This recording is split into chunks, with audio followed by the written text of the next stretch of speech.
क्या आप विश्वास करेंगे, एक मुसलमान दरबारी जो फारसी कविता में बहुत बड़ा ज्ञानी था, जो रूप और विलासता का बहुत प्रेमी था, वो एक दिन सब कुछ छोड़कर वृंदावन की धूल में लौटने लगा। क्या आप जानते हैं कि एक सैयद मुसलमान ने श्री कृष्ण को अपना आराध्या बना लिया। आज हम बात कर रहे हैं एक ऐसे महान भगत की जिनका नाम था बाबा रस खान। स्वागत है मेरे YouTube चैनल शिव साज पर। आज हम बाबा रस खान की जीवनी पर बात करेंगे। रस खान, जिनका असली नाम था सैयद इब्राहिम, कहा जाता है कि 16वीं शताब्दी में दिल्ली या उसके आसपास किसी मुस्लिम परिवार में इनका जन्म हुआ था। इनकी परवरिश अमीरी और शान शौकत में हुई। फारसी भाषा में इनकी बहुत अद्भुत पकड़ थी। राज दरबार में इनका बहुत ज़्यादा सम्मान था और सुंदर भी थे, तेजस्वी भी थे। जीवन के हर सुख का आनंद ले चुके थे। लेकिन इस जीवन में एक मोड़ आया। वो मोड़ क्या था? रस खान एक दिन एक सुंदर स्त्री पर मोहित हो गए। उस रूपवती के पीछे उनका जीवन चल पड़ा। दिन रात उसी के ख्यालों में डूबे रहते। लेकिन एक दिन उन्होंने उस स्त्री के दरवाजे पर दस्तक दी। दरवाजा बंद था।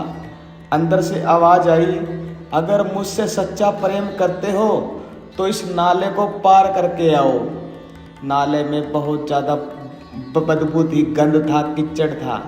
लेकिन रस खान प्रेम में अंधे होकर नाला पार कर लिया। जब वहाँ दरवाजे पर पहुँचे तो दरवाज़ा फिर बंद कर दिया गया।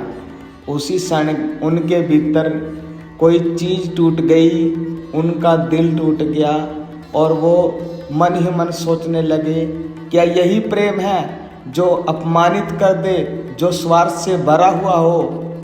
और टूटे हुए दिल के साथ वो इधर उधर भटकने लगे। एक दिन एक संत से उनकी भेंट हुई। रस खान ने पूछा, क्या सच्चा प्रेम कहीं पर है?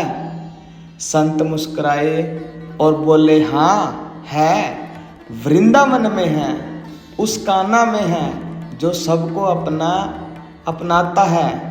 रस खान के भीतर कुछ जागा। उन्होंने पूछा, कौन है कान्हा? संत बोले, वो जिसने माखन चुराया है, जिसने राधा रानी से प्रेम किया, जिसने अर्जुन को गीता सुनाई, जिसने गोवर्धन उठाया, वही श्री कृष्ण जो सारी दुनिया के दाता हैं, विधाता हैं।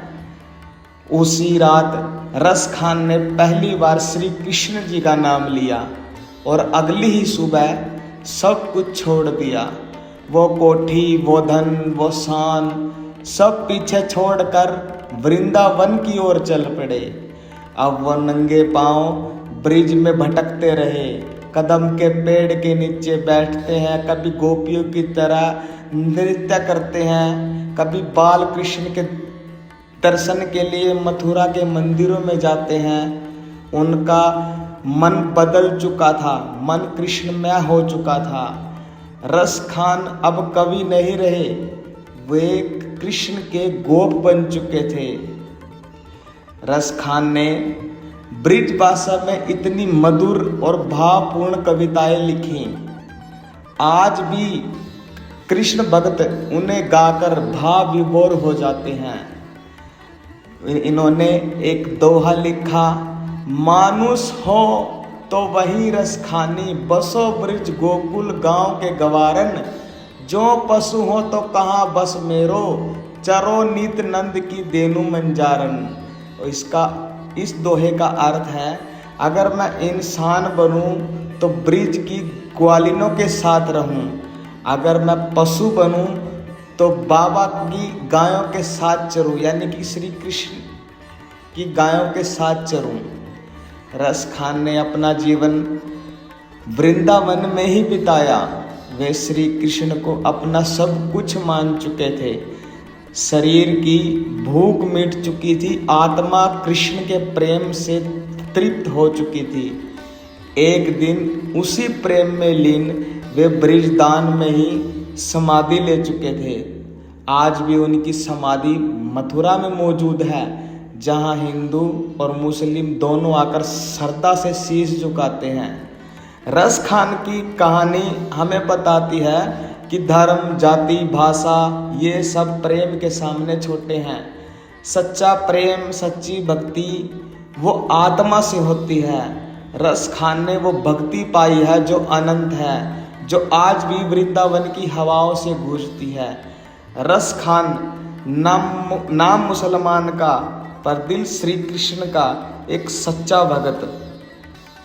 अगर आपको रस खान की ये प्रेरणादायक कहानी पसंद आई है तो वीडियो को लाइक कर दें, शेयर कर दें और हमारे चैनल को सब्सक्राइब जरूर कर लें। ऐसी और आध्यात्मिक कहानियों के लिए जुड़े रहें। जय श्री कृष्ण।